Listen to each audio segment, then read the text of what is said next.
Beragama secara individual dan sosial.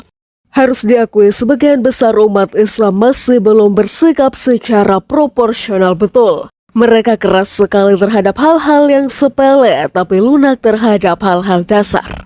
Umat Islam sangat peka terhadap yang amoral namun tidak demikian terhadap yang asosial. Jika ada orang yang sedikit saja berperilaku porno, misalnya, mereka akan genyang habis-habisan. Sementara mereka yang korupsi atau kaya yang tidak peduli dengan lingkungannya yang miskin, dibiarkan saja. Demikian halnya seorang koruptor besar, asal sudah menyumbang untuk masjid akan dimaafkan, dan tetap disanjung seperti tidak pernah terjadi apa-apa. Orang lupa bahwa tindakan korupsi itu lebih jahat, lebih banyak buruknya daripada tidak ikut menyumbang masjid. Itu semua terjadi karena penghayatan agama dalam bentuk membangun masjid yang sifatnya etis perorangan lebih ditekankan daripada penghayatan agama dalam kerangka sosial yang menolak keras tindak korupsi. Pernyataan dari Kiai Haji Abdurrahman Wahid.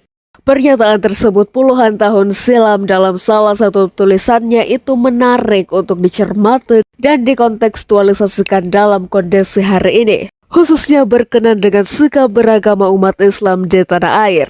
Betapa tidak seringkali kita dapati di dalam masyarakat kita orang cenderung lebih mementingkan model beragama yang lebih bersifat individual, asyik masuk dengan Tuhan, sementara aspek sosial dalam pengamalan agama dirasakan terlalu minim. Kita lebih cenderung menghayati agama dalam kaitannya dengan berhubungan personal dengan yang ilahi atau hablum minallah, seraya mengabaikan penghayatan agama yang bersifat sosial atau hablum minannas. Tentu dalam satu sudut pandang setiap orang memiliki hak dan merasa wajib memperbaiki diri dalam persiapannya menuju kehidupan yang kekal abadi dan penuh kebahagiaan di akhirat nanti, sehingga amal-amal personal lebih diutamakan. Padahal secara keseluruhan ibadah yang bersifat personal dalam Islam itu sejatinya pada saat bersamaan mengandung aspek sosial. Misalnya iman itu sangat personal menyangkut pengakuan individual atas keesaan Allah Subhanahu wa Ta'ala. Tetapi iman saja tidak cukup, perlu diaktualisasikan dalam bentuk amal sosial atau amal saleh. Singkatnya amanu wa amilu al-salihat. Pernyataan iman yang sifatnya personal itu perlu diaplikasikan dalam tindakan nyata, sehingga konsep iman yang kita pahami selama ini yakni mengucapkan dengan lisan, menegaskan dengan hati dan mengamalkan dengan perbuatan dapat secara paripurna diterapkan. Bahkan di dalam Al-Quran menegaskan bahwa bukanlah menghadapkan wajahmu ke arah timur dan barat itu suatu kebajikan.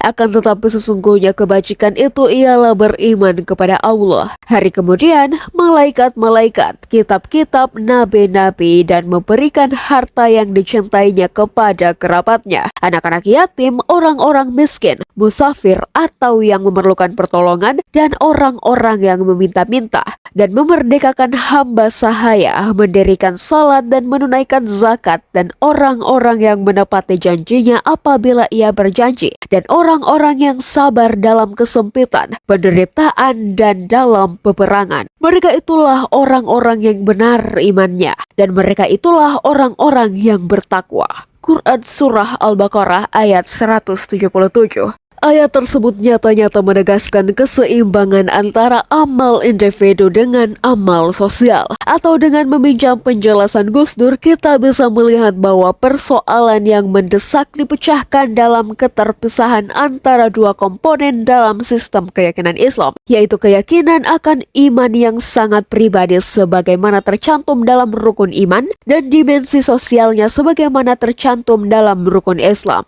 Pada dimensi individu, ukuran keimanan bersifat sangat pribadi dan merupakan urusan seseorang dengan Allah atau hablum minallah. Sedangkan pada dimensi sosialnya, syahadat yang nampaknya bersifat sangat pribadi itu ternyata berwawasan sosial karena pengucapannya harus dilakukan di muka orang banyak. Perlunya keseimbangan. Beragama adalah bagian penting dari kehidupan manusia yang mencakup penghayatan spiritual dan implementasi nilai-nilai agama dalam kehidupan sehari-hari. Dalam menjalankan agama terdapat dua dimensi utama yang tidak terpisahkan, yaitu dimensi individual dan dimensi sosial. Dimensi individual berkaitan dengan hubungan pribadi seseorang dengan Tuhan, sedangkan dimensi sosial mengacu pada penerapan ajaran agama dalam interaksi dengan sesama manusia. Integrasi kedua dimensi ini sangat penting untuk menciptakan keseimbangan dalam kehidupan beragama yang tidak hanya memperhatikan kebutuhan spiritual pribadi tetapi juga kontribusi terhadap masyarakat.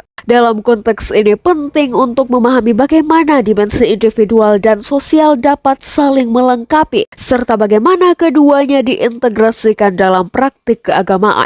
Tulisan ini akan membahas konsep, relevansi, dan implementasi integrasi dimensi individual dan sosial dalam beragama dengan tujuan memberikan pemahaman yang lebih mendalam mengenai pentingnya menjalankan agama secara holistik.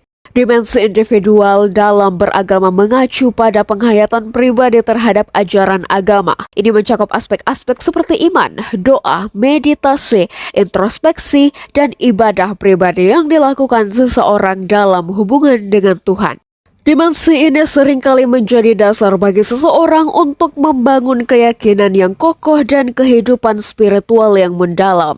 Dimensi sosial dalam beragama adalah aspek yang melibatkan interaksi dan kontribusi individu dalam kehidupan bermasyarakat berdasarkan nilai-nilai agama. Dimensi ini menekankan pentingnya menjalankan ajaran agama untuk menciptakan harmoni, keadilan, dan kesejahteraan sosial. Integrasi dimensi individual dan sosial dalam beragama memungkinkan seseorang menjalani kehidupan spiritual yang mendalam sekaligus memenuhi tanggung jawab sosialnya. Hal ini menciptakan individu yang tidak hanya saleh secara pribadi tetapi juga bermanfaat bagi lingkungan sekitarnya.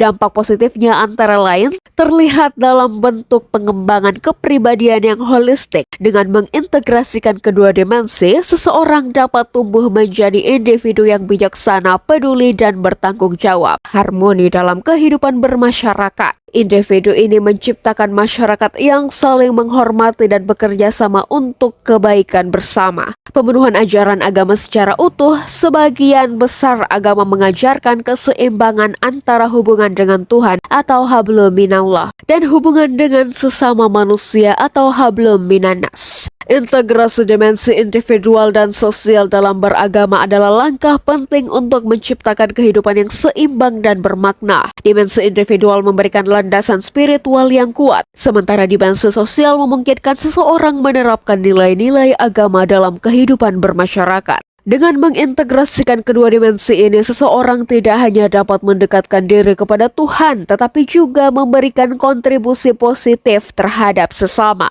Hal ini menciptakan individu yang utuh dalam masyarakat yang harmonis, sesuai dengan tujuan agama sebagai pedoman hidup yang membawa kedamaian dan kebaikan bagi semua.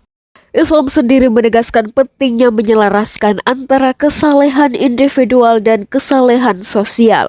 Kedua corak kesalehan itu merupakan suatu kemestian yang tak usah ditawar. Keduanya harus dimiliki seorang muslim, baik kesalehan individu maupun kesalehan sosial.